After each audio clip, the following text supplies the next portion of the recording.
That's fetching. From Hollywood, it's I time don't. now for... I'm printing extra 500 copies of the weekly. And I bet I sell them all too bad. The cashier shot went wild. If he'd managed to kill Clay, or even wing him, why, I bet I could sell 1,000 extra copies. We must be thankful for the blessings we do receive. Mr. Hightower. How do you figure? Oh, I am Marshall. I am. Why, just before it happened yesterday afternoon, Yeah, I know, Brad. I didn't know what I was going to fill my columns with. And then, like manna from heaven, 2 murders in the bank robbery, attempted bank robbery. Mr. Hightower, he turned and ran for, he got his hands on so much as $1. Yes. Still, as you say, like, He'll never be man, missed. Dylan, So Jipper's still on the loose, I'm talking huh? business. What is it, Chester? I don't know. It can wait. I guess Mr. Dillon. Yeah. All right, Brad. Print Clay's picture on I'll those go out there and find notices. it for you. Mr. Hightower, where were we? Eyes, it was brown 2. hair, red. Oh, yes. Also known as Red Brick Top and Sorrow. He, didn't answer to no other nicknames, did he? No, that's what they call him, all right. And every week Then in big letters, $400 reward, dead or alive. Head at the bottom apply, Matt Dillon, Marshall, Dodge City. And I print 200 copies. How soon can I send Chester over for him this afternoon? Good morning, Mr. Hayton Chester. Think those posters will do any good? Richards is probably over the line into Oklahoma or Colorado by now, and Strawberry Rooney is the fastest in the county.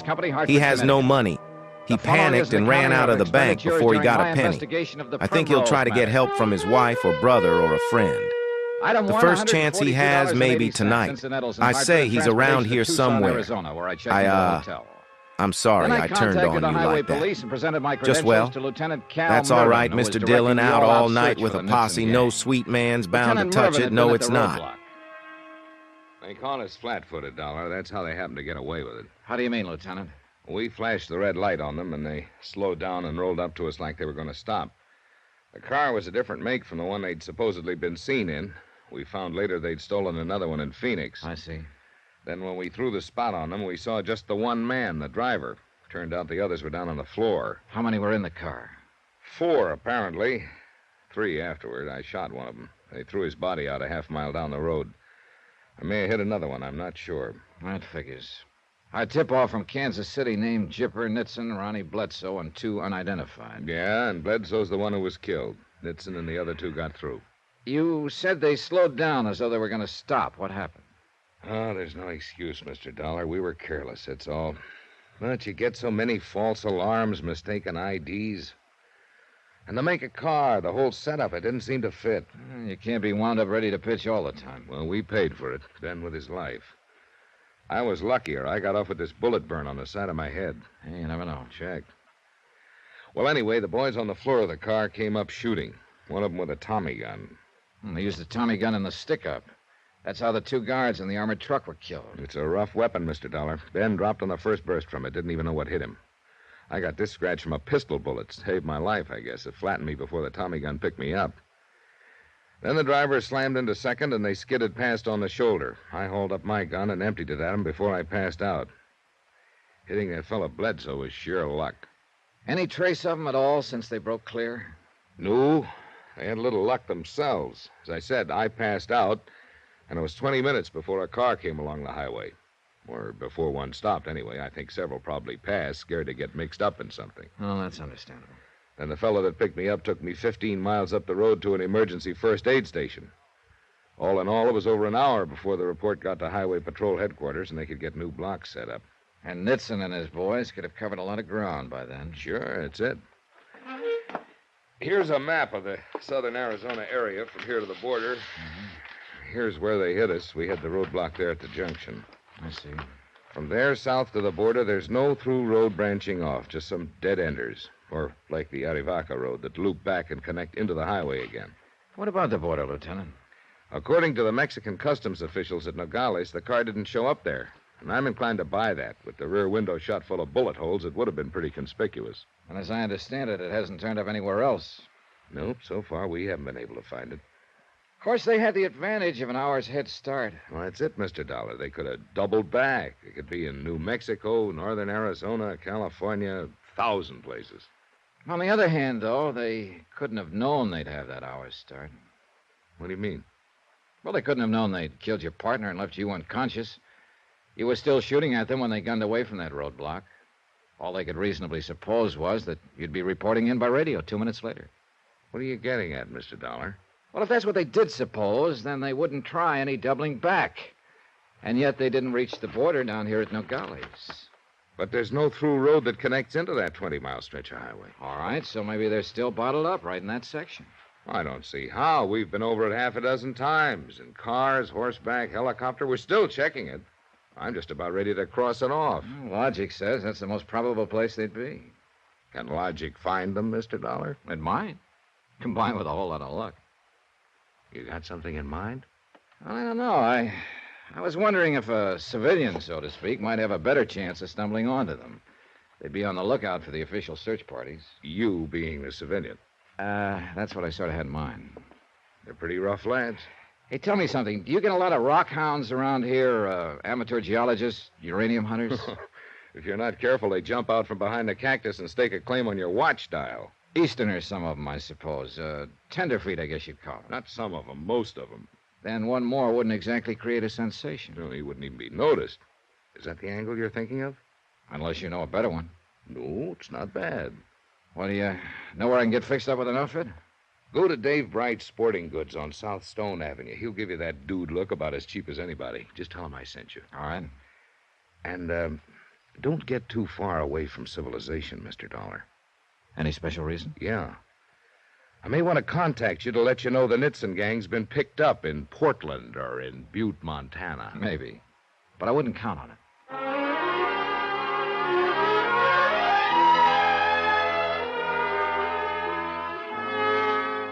Expense account item 2, $446.35 for a deluxe rockhound rig, complete from buckskin field boots to sleeping bag, snakebite serum, and a Geiger counter, and including 5 days' rental on a four-wheel drive Jeep. With that kind of a get-up, anybody'd have to find uranium just to break even. But at least I figured I was equipped for any possible eventuality, so I headed into the wilds. And the first spot I decided to prospect was around 20 miles north of the border, 50 yards back off the highway. It was known to the local inhabitants as Jake's Bar and Grill. The bar was a warped plank counter with rickety wooden stools. The grill seemed to consist of a rack of stale sandwiches wrapped in wax paper. But it looked as though Jake himself might be pay dirt. Howdy, stranger. What do you say? Save your money and buy beer. That's a good idea, but I think I'll have a scotch this time. Even better idea. Have something yourself? You paying for it? Yeah, I might at that. Well, then I'll just have me a little of this foreign hooch. Yes, sir. Yes, sir.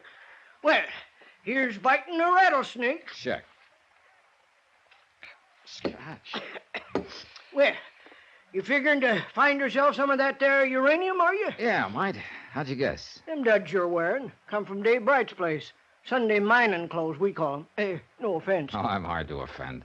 The name's Johnny Dollar, Mr. Jake Meager. Jake's enough, though. Everybody knows him for that. Been around here a long time. Oh, then you know this country pretty well, I imagine. Well, enough to tell you that if you find a fresh, square foot, one where somebody ain't already been looking, then you're doing better than most tenderfeet.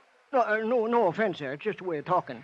Well, I guess you call this a vacation, too. I don't really care much whether I find anything or not. It's just a chance to see some new country. Well, I reckon you could call some of this more or less new once you get away from that there highway. Oh, and how do you go about doing that? You mean by car, I guess. Easterners ain't much on walking. Well, I have one with a four-wheel drive. Get you a mile or two further, but that's about all. Only way to do it's on foot. You're probably right. But I'd start by car, at least. Which side road would I take if I wanted to get lost? Around here, you mean? Yeah. Anywhere along the highway between the junction and the border. Well, as a matter of fact, you wouldn't have much choice. There's 6, 7 passable roads, but they don't lead no place except to ranches. Don't even get up in the foothills. You ain't getting a mite dry again, are you? Oh, sure. Funnel both up again. Well, much obliged to you, Mr. Dollar. Don't mention it. Well, there'll always be an England, like the fellow says. Check.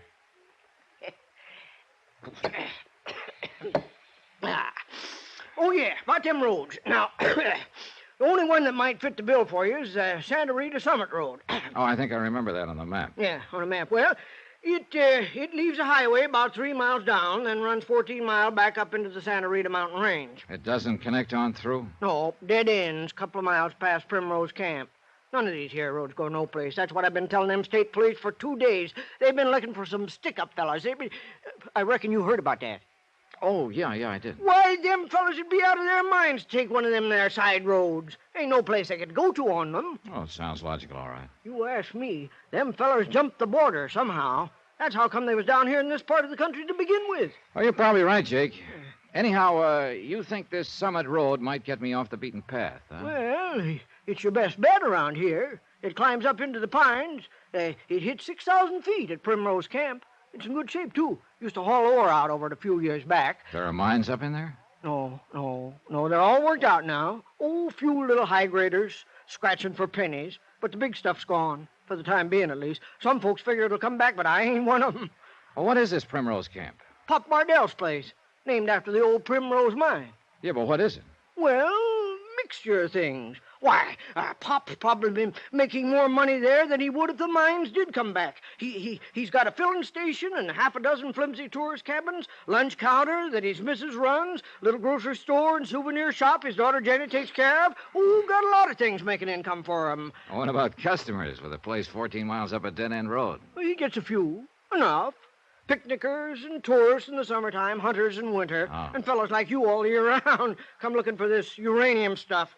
He ain't got much expense, neither. It's all in the family, you see. And now he's got a new hand to help, starting today. That's so? Yeah. He come down this afternoon and get the mail. You see, the bus stops and drops it off here with me, and Pop comes down every day and picks it up.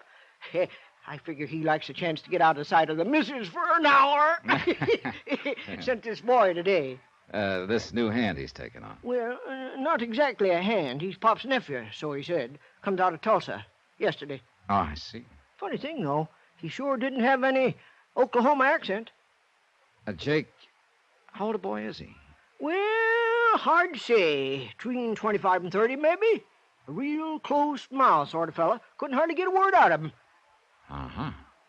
Nothing told like Pop. Why, that old fella talk a leg off you if you go up there. Before you can open your mouth, he'll sell you a tank of gas, 2 quarts of oil you don't need, some genuine phony ore samples, and rent you a couple of them cabins of his. And... Well, thanks for the warning, Jake. I'll be ready for it. Well, good luck, Mr. Dollar. Whatever it is you're hunting. What do you mean?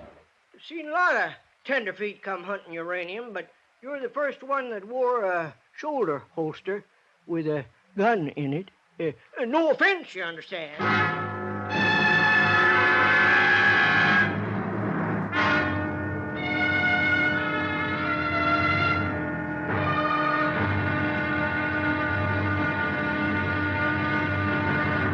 Now, here's our star to tell you about tomorrow's episode of this week's story. Tomorrow, a talkative man freezes, a taciturn man thaws. But a dead man can't do either. All he can do is be dead.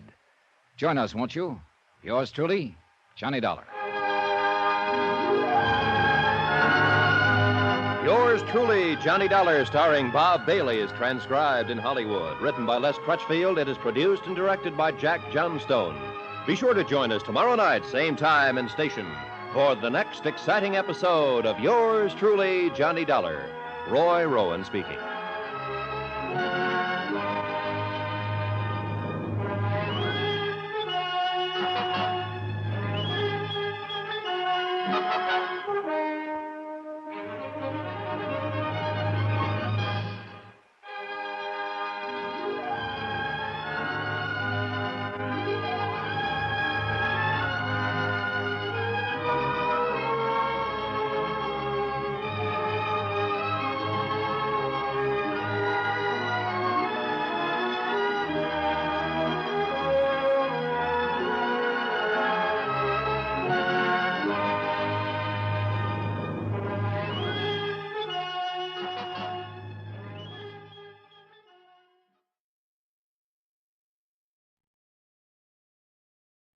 From Hollywood, it's time now for Edmund O'Brien as...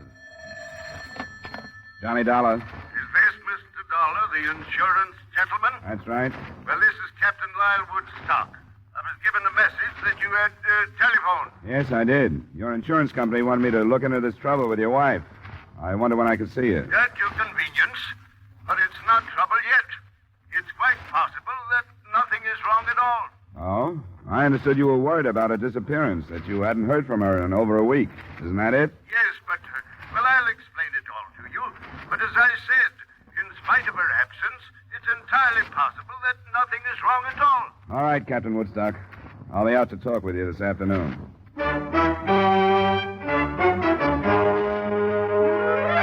Edmund O'Brien in another adventure of the man with the action-packed expense account, America's fabulous freelance insurance investigator. Yours truly, Johnny Dollar.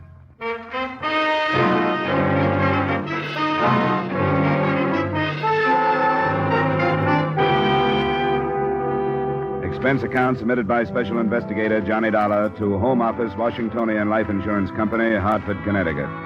The following is an accounting of expenditures during my investigation of the Celia Woodstock matter.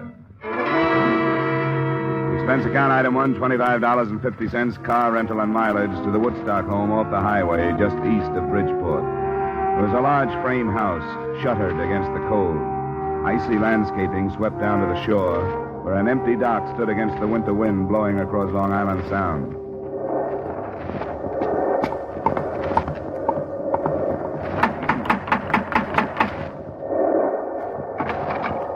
Captain Lyle Woodstock, please. Yes, you are Mr. Dollar? That's right. Come inside. Thanks. I am Captain Woodstock. Nice of you to come out. Nasty wind, isn't it? Well, it wasn't blowing like this in Hartford. Quite often windy here in the Sound. I'm afraid you'll have to leave your coat here.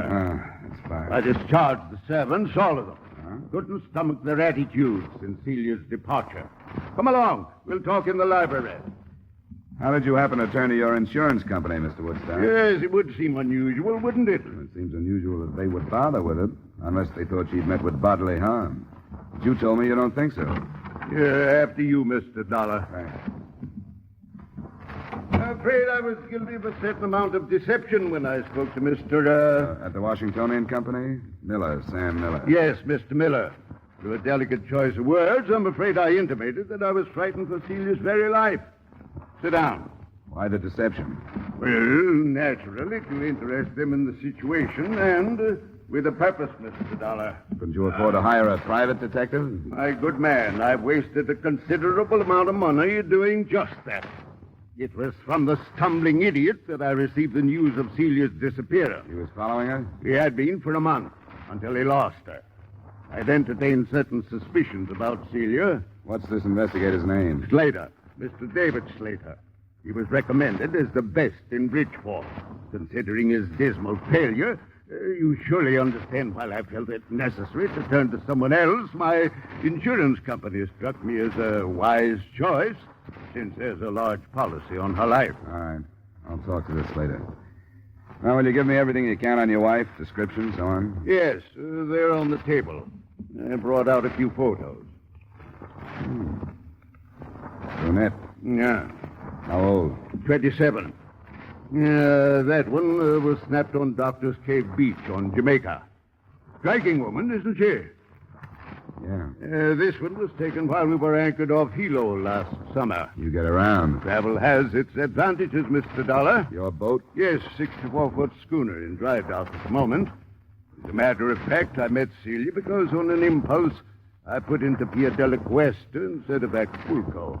And it seemed that she, too, wanted to travel. Where do you think she's traveling now? I haven't the faintest idea. I started to tell you I'd been troubled by a certain suspicion. She was in seeing entirely too much of a young doctor in Bridgeport. His name is Masterson, Dr. Charles Masterson. You think he could have had something to do with her disappearance? Is that what you mean? No, I shouldn't like to say. I believe that she is a quite perfect physical specimen, yet she visited this doctor fellow at least 3 times a week. Mm-hmm. Anything else? As a matter of fact, yes. We were in Acapulco 2 years ago. Anchored off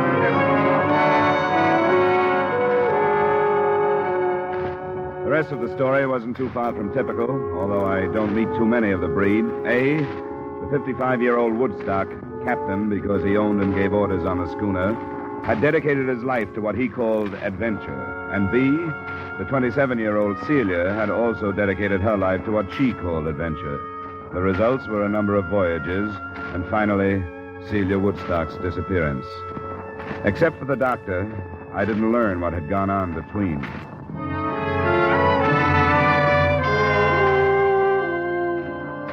I found the private investigator, David Slater, in a conservatively crummy suite of offices on Front Street in Bridgeport. Well, you've met him, so you know what type he is.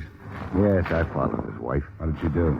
I've got a report on every move she made for a month. You want to see it? No, not if you remember the highlights. What about this Dr. Charles Masterson? Doctors are hard to pin down, you know that. She went to his office 3 times a week, but never met him anyplace else. Maybe she was sick. Her husband says no. Well, I didn't find out. I couldn't have talked to the doctor without letting out who I was. He had a nurse who quit the day before I left the case. You didn't talk to her? I was going to, but after I left, I didn't. Why should I? Do you know who she is, where I can find her? Yeah. Her name is Janet Squire. She went to work in a Red Cross blood collection center up on Union. Good, thanks. Now, what about the day she dropped out of sight? Was there anything special? Sure, there was something special, or I wouldn't have lost her. I'm no rookie in this business. She bought a ticket to New York City on the 345. So did I. I got in the same car she did. I didn't see her, but I figured she was powdering her nose or something. Then when she didn't show before the train left, I went through the rest of the cars. But I never picked her up after that. She knew you were tailing her, huh? She must have. Must have got on the car and then right off. That and the money she drew out of the bank makes me think she was running out on old Woodstock and nothing else. No money was mentioned to me. That's funny. Woodstock knew about it. $2,000 the morning she left. I wonder what else the old renegade is holding out on me. The phone call she made? No, he didn't say anything about any phone calls. Well, she made quite a few from public booths. I finally got into one next to her. I couldn't get the number, but she talked to somebody named Sprague. Didn't say much but the name, and then asked, "Where do you want me to meet you?" When she was answered, she said, "All right, I'll let you know when everything is arranged." And that's all. Well, that's enough for me. If he thinks he's got a free wife chaser in me, he's mistaken. You going to drop it? Sure, if that's the way it is. I gave up that kind of work a long time ago. I don't like it.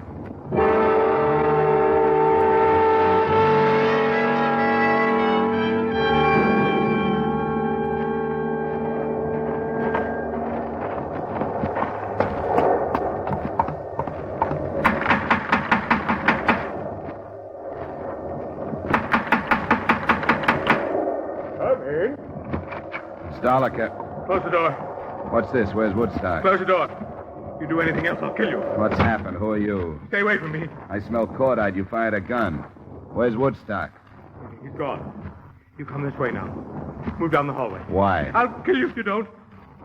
Came in here. Now you've got to do what I tell you or I'll kill you. I'll have to. Come on. You better turn around and look at me. Walk backwards. You don't even know who I am. You're in trouble. Maybe I can help you. Never mind that. Hop now. Turn around again. Open the door and get in the closet. Now, wait a minute. Please, mister. Please do what I tell you. It won't make any difference if I kill you. Maybe I'd have more of a chance if I did. But I won't if you don't make me. Okay. Now, close the door. I heard him open and close some nearby doors, and shortly after that, the front door closed. Then I started kicking my way out. The paneling was heavy, and it caused a torn trouser leg and a scraped shin before I made it.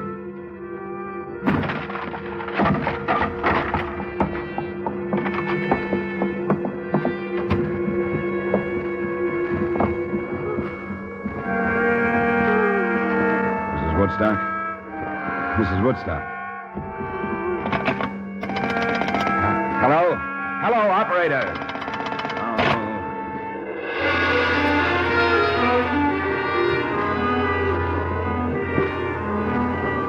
He'd given himself some more time by pulling out the phone wires, but it took less than 5 minutes for me to cover some 200 yards to the nearest neighbor, explain myself, and get through to the Bridgeport police.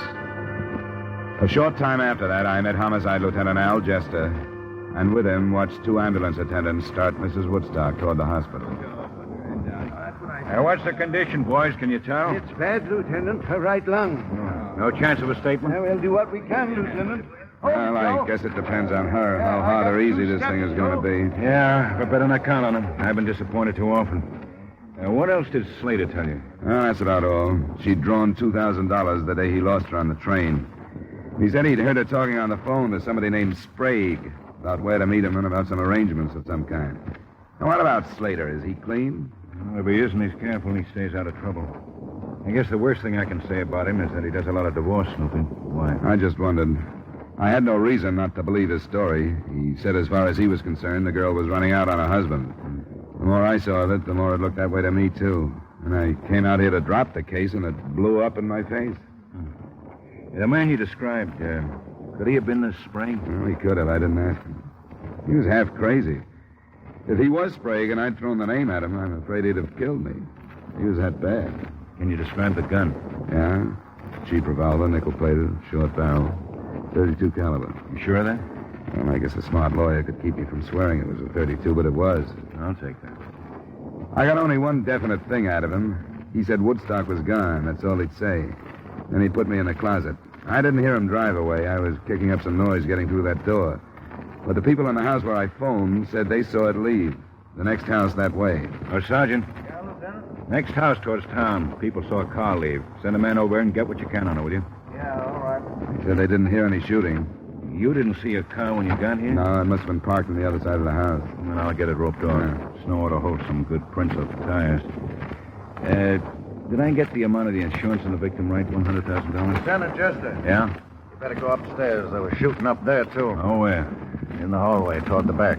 Garrett says there's a man lying sort of half into a room, but there's no question about it. This one, he's dead.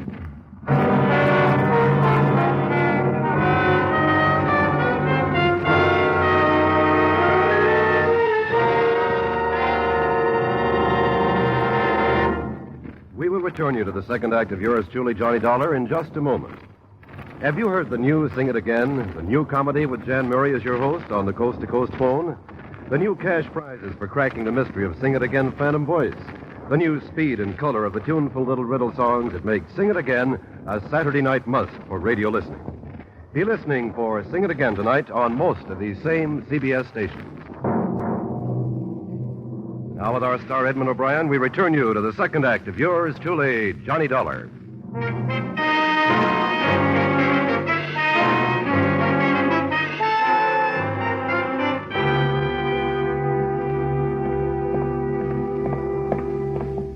A little gloomy, Lieutenant, but I don't want to handle any of the light switches.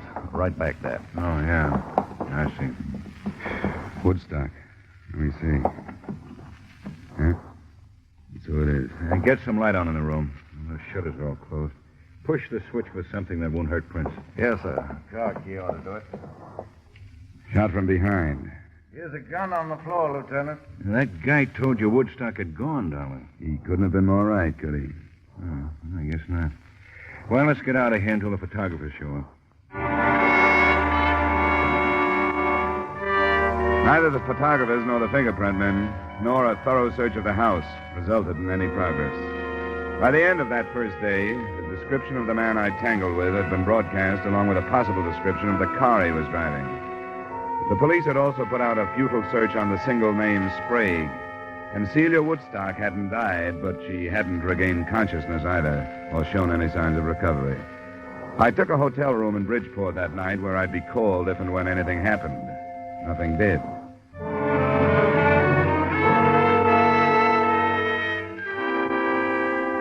The next morning, I went to the Red Cross Blood Collection Center to talk with a nurse who had recently resigned the office of Celia Woodstock's friend and/or doctor.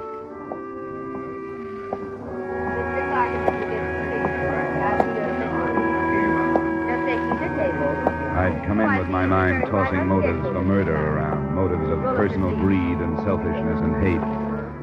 And it was almost a shock to suddenly face a segment of this country, citizens, old ones, young ones, men and women, quietly going about the business of helping the best way they knew how. I stayed to give my own blood after Janet Squire talked with me, and I knew it would go overseas in the best of company. We can go in here, Mr. Dollar. Thank you. I'm sorry to bother you, Miss Squire, but I was told that you were in Dr. Charles Masterson's office until a short time ago. Yes, that's right. Have you seen the morning papers? No. Why do you ask? Mrs. Lyle Woodstock was shot last evening. Mrs. Woodstock? Why, she's one of Dr. Masterson's patients. Was she, seriously injured? They don't know if she'll live. Her husband was killed at the same time. How dreadful. What happened? I don't know. I'm working with the police on it. I'd like to learn as much as I can about Mrs. Woodstock. Well, I'm afraid I know very little. She was a patient, but other than that, I know nothing. Her husband seemed to have the idea that she might be more than just a patient. That there might have been romantic interest between them. Uh-huh. Was there? Well, not that I know of. I make it a point to do very little prying into other people's affairs, Mr. Dollar. Sometimes I wish I could. Do you know anything about anyone named Sprague? Sprague? No, I'm afraid I don't. I'm sorry. So am I. I hope the results are better when you start working on me. I am sorry, Mr. Dollar. If you'll step right through there, Miss File will take care of you.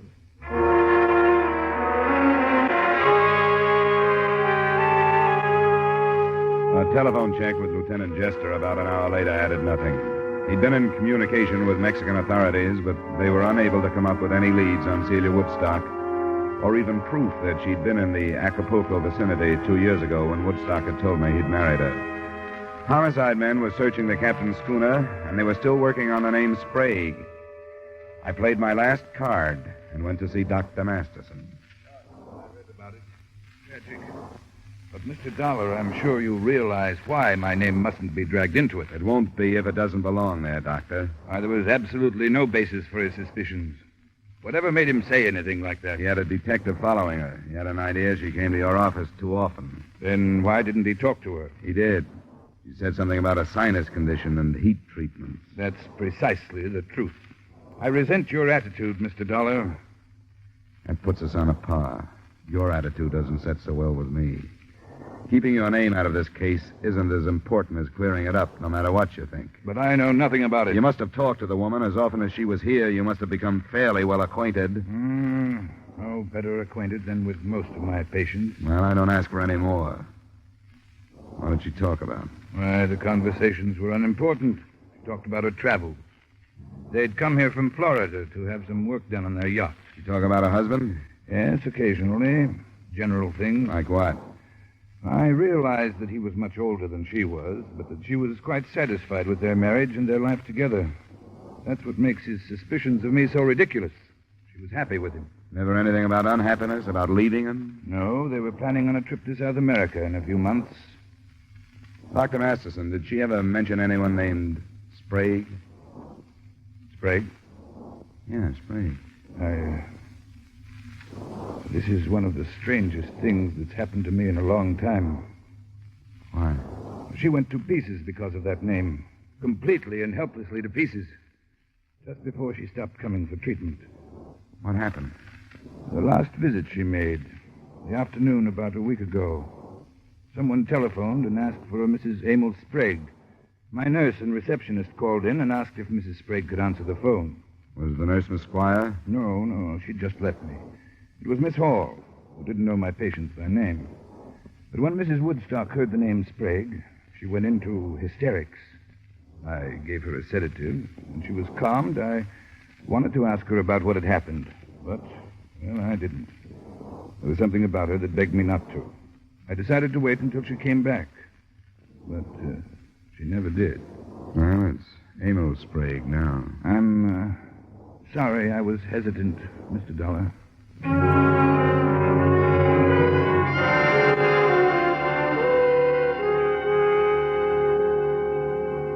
Well, it's in the works now. We'll see what we can make out of it. How's Mrs. Woodstock? Still alive. Chest wounds are bad, though. Now, here's how the shooting stacks up so far. She was wounded by 38 caliber slugs. Her husband was killed by 32s. So if you were right on your gun description, the man you ran into killed the husband. What does that leave? Woodstock killing his wife? He was shot from behind while he was going into the upstairs room. Apparently chased up there. He had a gun in his hand, and he dropped when he was hit. That was the gun we found on the floor. 38 caliber. Ballistics hasn't run any comparison tests yet? No. And I won't buy the theory. Mr. and Mrs. Woodstock seem to have been pretty happy. What about their schooner? Well, I talked to my men on the phone. Nothing yet. Crewmen are all available and with alibis. But what's all that got to do with somebody named Mrs. Emil Sprague? I couldn't answer him. Nobody could. But close to 12 that night, the lieutenant phoned me that Mrs. Woodstock was finally responding to treatment and would likely live. I was at the hospital at 12:30, but it wasn't until almost 3 that Lieutenant Jester and I were told that she was conscious and able to answer some questions.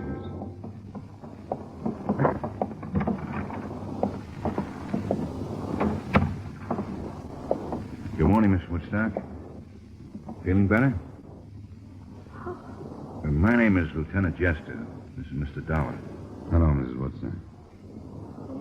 We're both interested in what happened at your house the other evening. Mrs. Woodstock, do you understand what we're saying to you? Do you understand? My husband, Lyle. They told me he was all right. Is he? Yes, Mrs. Woodstock. He was shot. They tell you that? Yes. Do you know who did it? Yes, I know. I was there. I remember. We wish you'd tell us, Mrs. Woodstock. Emil Sprague? Yes. Yes, Emil. No one else was there. He made me go. Made you go where? To my house. To talk to my husband. Emil Sprague made you go? Why? How could he make you go? Because I'm Mrs. Emil. You're Mrs. Emil Sprague? Yes. And I hate him. But you were married to Mr. Woodstock. I shouldn't have. I think I understand. You were married to Sprague. Your marriage to him was never ended, but you married Woodstock anyway. Yes. I was wrong. I lied. I didn't tell him. And then it was money. He wanted money. Sprague did? Yes. I didn't know where he was. Mexico. I had to get away. And I married my husband. That's all that matters. I'm afraid it isn't. Sprague followed you here. From Florida. I begged him not to. The $2,000 you drew from your bank? I gave it to him. Mm-hmm. But it wasn't enough. He made me stay with him. And made me go with him for some more money. And my husband, I tried to make him understand, and he wouldn't. He blamed me and called me things.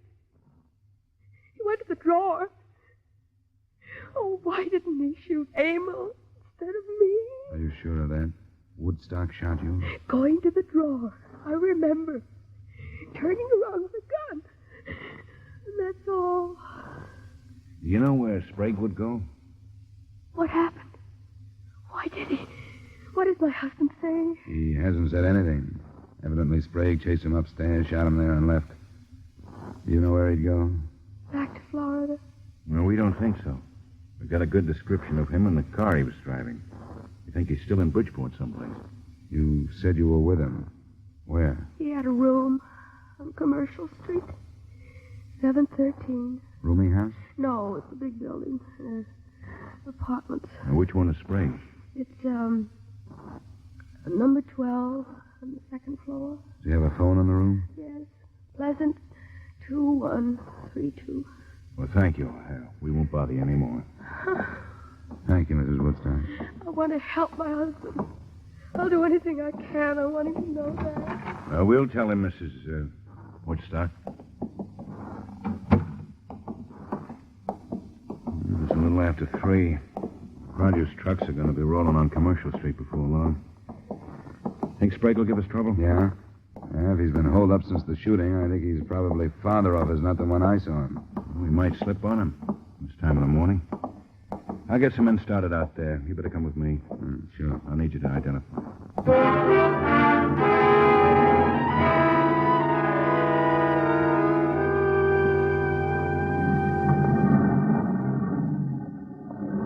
Lieutenant. Men should be set in the back of the building. All right, Sergeant. You'll go in with me.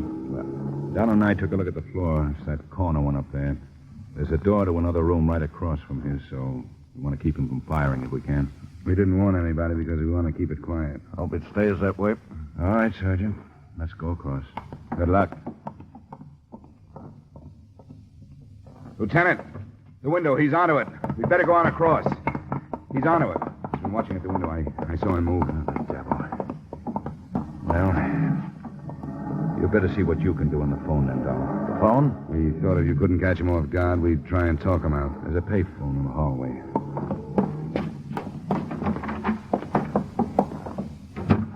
His room's just to the right at the top of the stairs there. That phone's right in line from up there. And we'll cover him.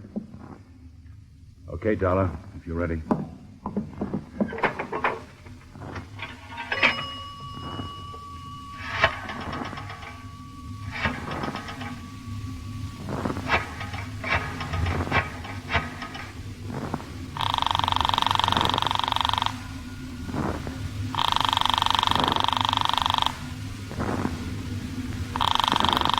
He won't answer.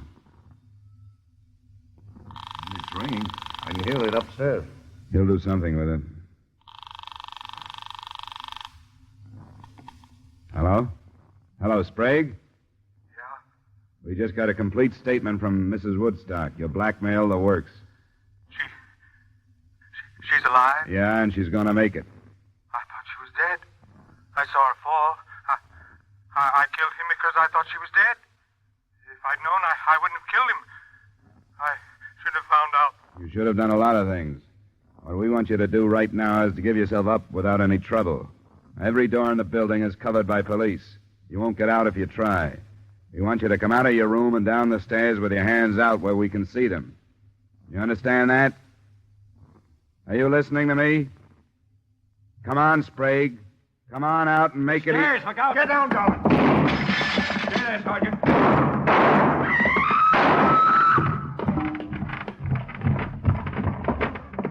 Be careful, Dollar. It's all right. Sprague? Ah. He's dead, Lieutenant. Sergeant. Yes, sir? I'll go phone in. Keep the people away as best you can. Okay.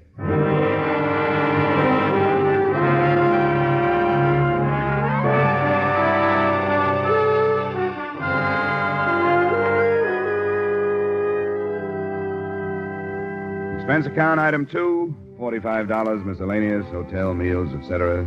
Expense account total, $73.60. Remarks?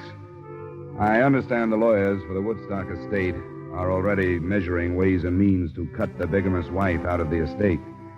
I don't think the Washingtonian Company has a chance of doing the same with the insurance money. Yours truly, Johnny Dollar.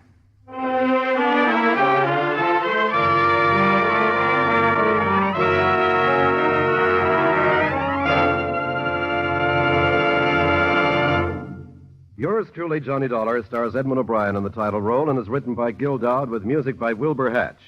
Edmund O'Brien's latest picture is a Paramount Picture production, The Redhead and the Cowboy.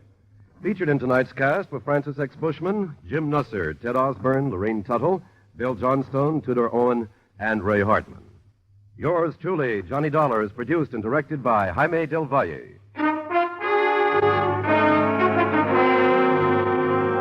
This is Dick Cutting inviting you to join us next week at this time when Edmund O'Brien returns as... Yours truly, Johnny Dollar.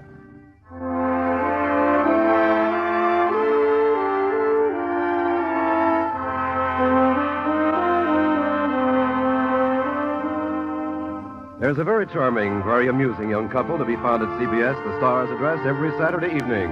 And you're invited to stop by and call on them. They're Liz and George Cooper, and Liz is played by the lovely red-haired Hollywood comedian Lucille Ball. Liz is nice and easygoing. When trouble's ahead, Liz goes for it easily. It's wonderfully hilarious. It's My Favorite Husband, starring Lucille Ball, every Saturday evening on most of these same CBS stations. Stay tuned now for Von Monroe's Caravan, which follows immediately over most of these same CBS stations.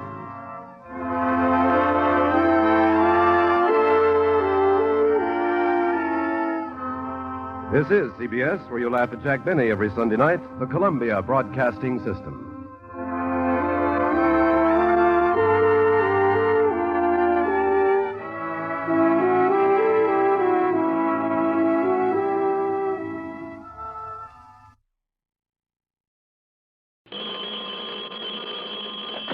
Johnny Dollar.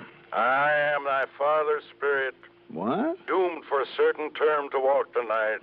Well, good for you. And for the days confined to fasting fires. How about that? Till the foul crimes done in my days of nature are burnt and purged away. Bravo, Mr. Shakespeare. Now, why don't you just relax and enjoy it? I wish I could, Johnny. This is Jack Price down here in Corpus Christi. I thought I recognized those pear-shaped tones. How are you, Jackson? Fair. Why the long-winded quote from Act 1 of Hamlet? Tell me, Johnny, do you believe in ghosts? Are you kidding? Not a bit. Because a lot of innocent people down here in Corpus are beginning to. You are kidding. No, sir. How come? Because of a so-called psychic medium who's moved in on us. A medium? Hmm? He's been holding seances, or whatever you call them, and making with the clairvoyance bit. He's a rare one, Johnny. Now, which is it, Jack? Huh? Rare, medium, or maybe well done? Well, the act he puts on is well done, all right. Well, what's your worry about him? He's costing us money. How? Come on down here, Johnny. I'll give you the story, and you can get to work on him, okay? All right, Jackson. Why not?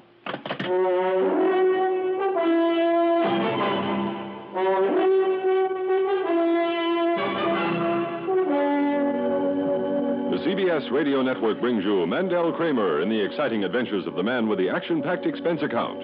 America's fabulous freelance insurance investigator, yours truly, Johnny Dollar.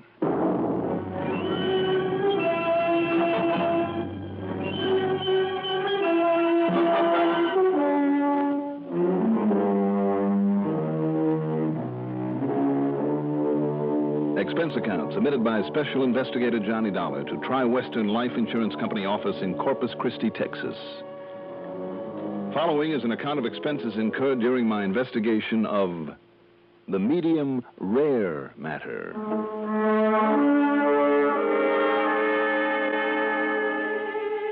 Expense account item 1, $132.15 for a cab to Bradley Field, then plane fare to Corpus Christi. Item 2 is $1.35 for the airport limousine to the Robert Driscoll Hotel, where I got myself a room, parked my luggage before walking over to Jack Price's office in the Katz building. I'll bet you're tickled pink to get away from that cold New England winter weather. That's the truest thing you ever said, Jackson. How are you? Oh, fit to be tired, Johnny, on account of this so-called psychic medium. Oh? Sit down, I'll tell you all. All right. Tell me, don't the police around here kind of frown on such? This one is a phony, isn't he? Sure is. But somebody's got to prove it and put him out of business. Johnny, there are a lot of people who believe in spiritualism. But when a rank charlatan like this comes along... Well, let's face it, Jack, you find them all over. They ought to be locked up, but they're usually too smart.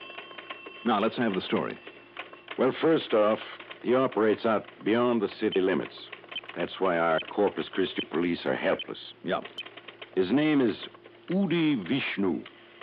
Vishnu? At least that's the name he uses. And you ask me, that Hindu or whatever it is accent he uses has a touch of Brooklyn in it. No? Phony. But they continue to fall for him. Knowledge of the past, present, and future. Mind-reading, message from the dead. Phooey. You really don't like him, do you? He's already cost us money. Oh? Unless you can stop him, he'll cost us a lot more. Us and a lot of other people. And that means a lot of heartbreak, too. Don't tell me that he makes a charge for his meetings, seances, whatever you want to call them. Too smart. He'd be up against the laws on fortune-telling. No, Johnny, all it takes is contributions. There's no law against that. Just where and how does he operate? A few miles out South Staple Street. You remember the place they call Ranch 66? Wasn't that a gambling joint, among other things? Well, they prefer to call it a roadhouse. Anyhow, on a side road ways beyond Ranch 66 is a little theater that's been empty for years. Mm-hmm. And now, all decked out in fresh paint, with a new facade, it's Udi Vishnu's Temple of the Living Truth. And, Johnny, every single night of the week, that place is packed with the poor suckers who think he's some kind of a new prophet. He must be good. He is. He's great. And, brother, you should see the money they lay on the drum. Plenty, Right. Including proceeds from the insurance policies they've been cashing in. Ah, so that's where it hurts. You bet it does. We've made a big thing over the years of insuring the little guy. The one that some of the big companies don't want to bother with. Policies for only $1,000 or $2,000. Don't you see, Johnny? Those are the people who need that insurance. And you've got to stop him. Well, Jackson, I don't know. You've got to, Johnny, before any more of these people get hurt. Every single night they're out there shelling out their dough to hear his glorified magic act. People from all over this part of the country. Oh? Yeah. Oklahoma, Arkansas, Louisiana, Mississippi, Alabama, wherever he's carefully planted his literature. At least that brings some extra money into this thriving city of Corpus Christi. Wrong. I forgot to tell you. The suckers don't know it, or if they do, they don't care. But he also owns a big old hotel that just happens to be only a block away from his temple. It's always jammed with his followers. This thing's been going on for over a month now, so he's really cleaning up. But mostly, of course, on the contributions. I don't know, Jack. I mean, if he's not committing any actual crime... I think he is. What do you mean? What sort of crime? Murder. Murder? Yeah. He's been getting his people in his followers to name him as the beneficiary of their insurance. Not Temple, Johnny, but him. Oh? Yeah, and listen. Go ahead. In the last 2 weeks, for no apparent reason, and remember that. Yep. 2 of our clients, both of them in good health, but neither of them wealthy or anything like that. Yeah, go on. For no apparent reason, they've been murdered. And the murders are unsolved. And you think this Udi Vishnu did it? Now, wait. No, he's too smart. But knowing his influence over his followers and their fanaticism, the way that some of them do anything for him, and I mean anything, Johnny, even murder. Well, what do you think? You want to look into it? Looks like somebody better, doesn't it? Good. Now, just how do you plan to start your investigation of this phony mystic, this Udi Vishnu? Well, it seems to me, Jack, that it might be smart to go on out there to his temple and catch his act. That's what I thought. So here, you better have this. What's this? An admission ticket. You mean you have to have a reserved seat? Sure do. And here you are, for row H, seat number 43. Well, I thought you said there was no charge. Well, there isn't. But you have to have a ticket or you'll never get in. It's funny. And most of them are handed out there at the Temple of the Living Truth Hotel. And just to make it look good, some of the small hotels and motels on the edge of town are given a few ducats, too. I see. Anyhow, if you want to go tonight, here. Okay, Jackson. Thanks.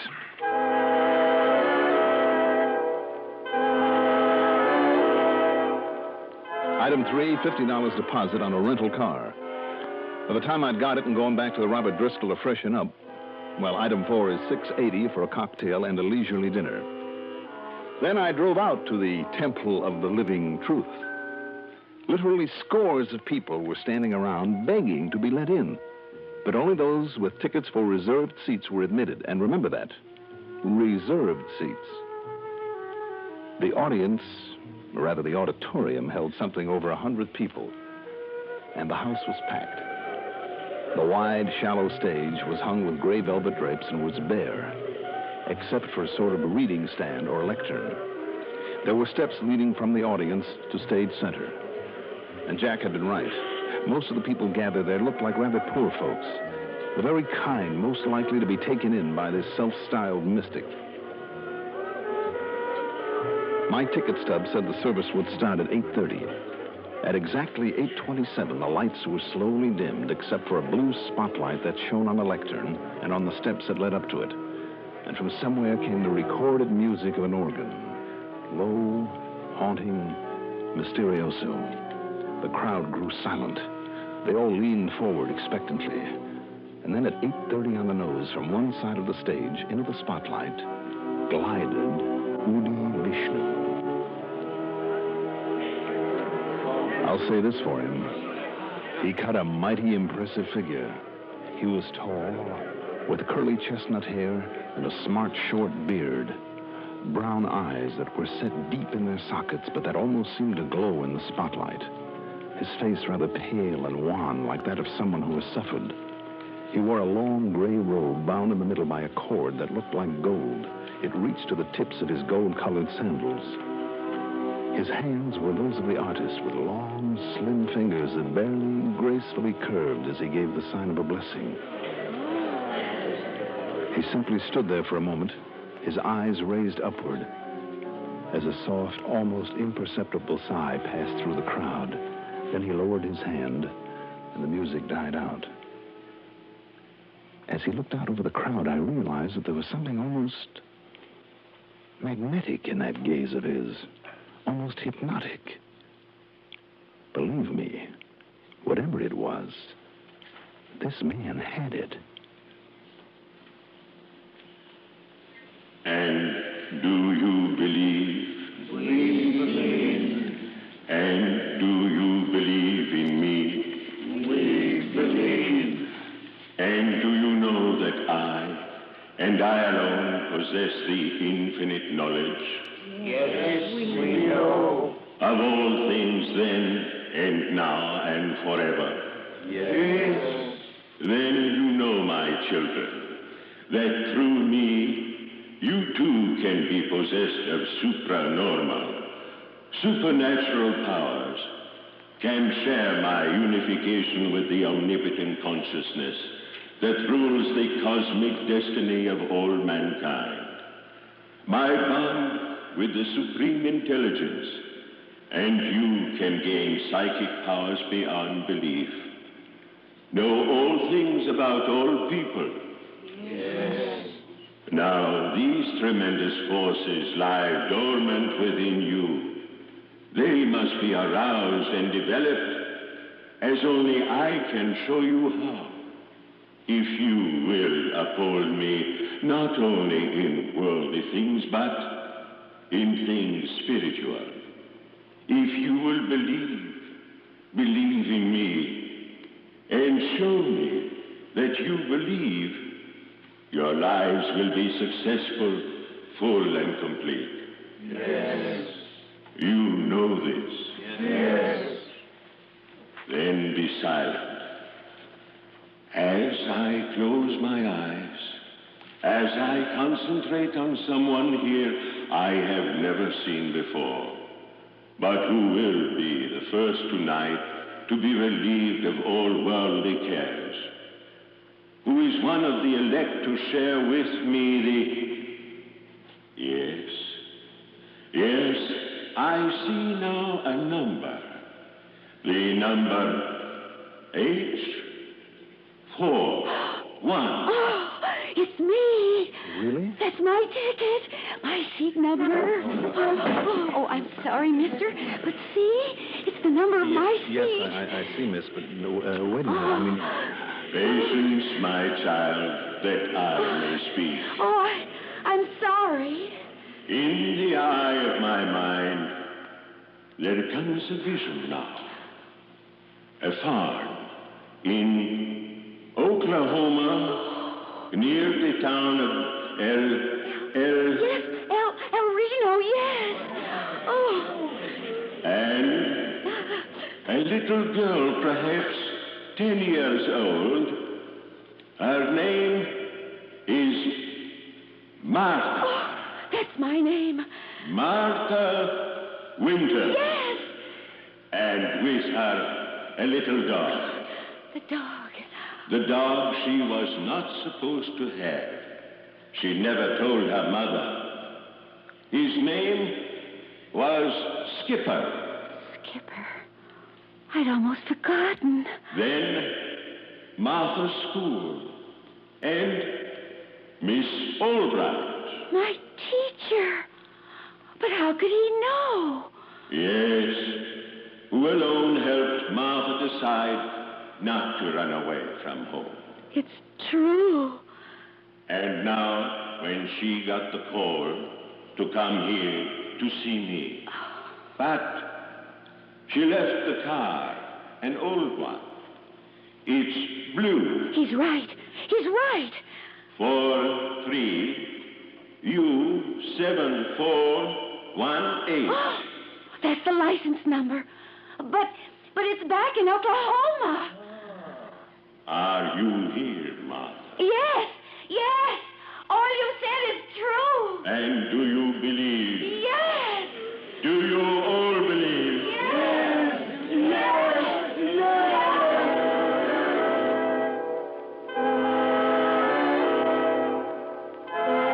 You went on that way for 2 hours, telling people there in the audience all about themselves. Names, places, dates, Intimate things about their faraway homes, their childhood friends, events in their lives that they themselves had almost forgotten. Believe me, it was impressive and very convincing. And when he promised eternal supernatural help for all those who would help him, well, brother, you should have seen the money pour into the collection baskets. After it was over, in the crowd outside, I talked with those people to find out how he had learned so much about them. But they'd only arrived that very day, that morning. And more important, not one of them had told anyone, not anyone, of the personal things that he had known. Who could blame them then for believing him, and for believing in him, and for going on back to their farms or whatever, convinced that thanks to him all their troubles were over and forever? And the next night there'd be another, a fresh mob there, to shell out their money for his phony promise of supernatural help. But how to stop him? You know the only way, of course. Do I, Jack? Sure. Somehow prove to those followers of his how he actually does get all that information about him. But it's pretty fantastic, isn't it? He's never seen them before, doesn't even have any way of knowing they're going to be there. Yeah, he's mighty convincing. And what he does is just plain impossible. But until you or I or somebody can duplicate his act, then tell him it's all a phony. But how? Even Houdini or Thurston or Blackstone or any other magician would have to take a back seat to this punk. Wait a minute. Wait a minute, Jackson. Yeah? Reserved seats. Huh? And one of those names you mentioned, a magician. Years ago, when he set out to expose the phony mediums... What are you talking about? In all the big cities where he played, New York, Philadelphia, Chicago, all the big towns. But this one, this Udi Vishnu, plays to the country folks who couldn't have known about that magician's expose. Look, will you please tell me... Jackson, I think I can do it. Yeah? Get some tickets for tonight's performance and drag in all the state or county authorities, whoever has jurisdiction, all of them that you can. Also, somebody from one of the news services. What are you going to do, Johnny? See if I can prove once and for all that this big mystic is just one big mistake.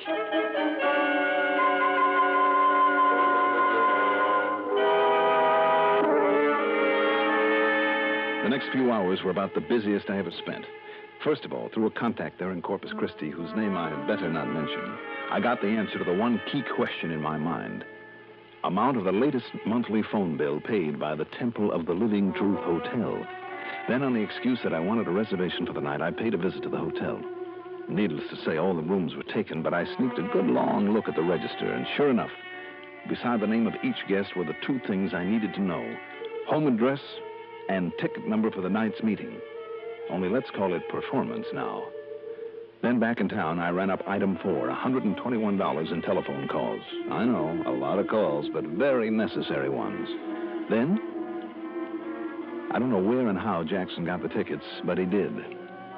And there in the audience with us were 6 or 7 state and county cops, out of uniform and looking fresh off the farm, and 2 reporters from the National News Services.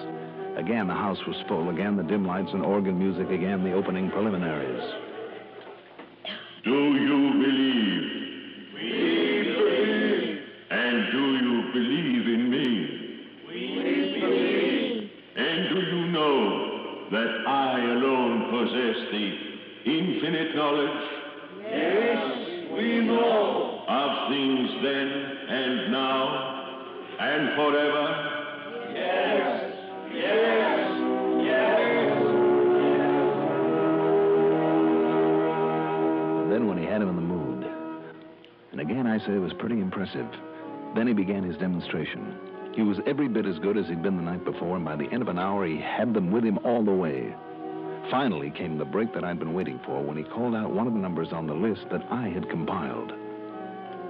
And I see another number in the eye of my mind. Number L13. Hey, that's me.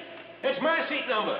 Then listen, my brother, while I tell you of the wondrous things I know through the psychic powers that have been granted me. Yes. That have made you one of the elect. No, let me tell him. What's this? Hey, Johnny, what's here? Throw him out. Wait. Wait. Be silent, my children. And who are you, my brother? I was here last night. Don't you see you've inspired in me the same powers that you have? The same powers? Listen to me.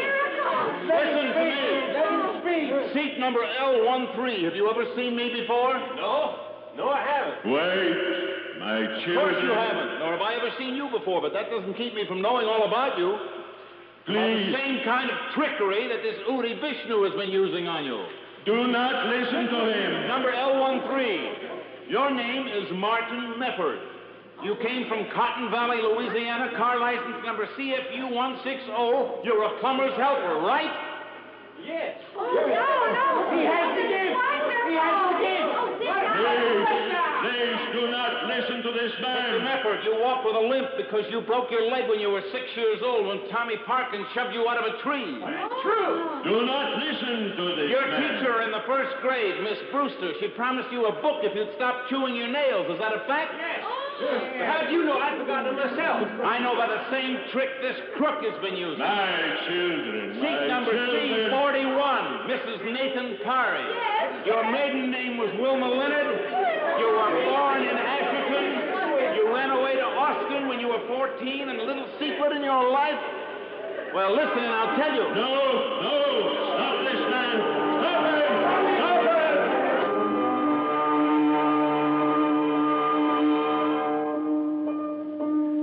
By the time I got through telling some of those people stuff that even Udi Vishnu hadn't found out about them, and some of it was pretty personal, they fairly tore the place apart. Then when Udi dragged a gun from under his robes to protect himself and pulled off a couple of shots, well, then the police moved in. As for the radio newspaper story that followed, well, believe me, Udi Vishnu, whose real name turned out to be Bernie Billrick, won't try that caper again, even if he does get out of the pen. But you still haven't told me how you got all that dope on those people, and in only a matter of hours, Johnny. Same way he did, Jack. And some of it pretty intimate stuff, too, and stuff they couldn't have told you because they'd forgotten about it. What's more, you'd never seen them before. How, Johnny? Look, the tickets were free, but all the seats were numbered, reserved. Now, there had to be a reason, Jackson. That's what reminded me of the famous magician, the trick that he'd used up in New York. Yeah? He'd call the ticket agency, the hotel, find out the name and address of a guest who'd bought a ticket to his show. Well, down here, of course... All I had to do was look at the register, right there at the Temple of the Living Truth Hotel. Which will soon be out of business, I promise All you. right. Having seat number, name, and home address, I got on the phone. That Mr. Martin Mefford from Cotton Valley, Louisiana. I called the police chief there and the mayor. On the information they gave me, I called his old school teacher, 2 cousins, a couple of boyhood pals, an old girlfriend. Jackson, by the time I got through, I knew more about him than he did about himself, and the same with the others. Well, I'll be darned. So that's that. You certainly proved your point. Point? Big mystic? No. Big mistake. Whether they can pin the 2 murders on him that Jack told me about remains to be seen. That's up to the authorities and out of my hands now. Expense account total, $465.30. Yours truly, Johnny Dollar.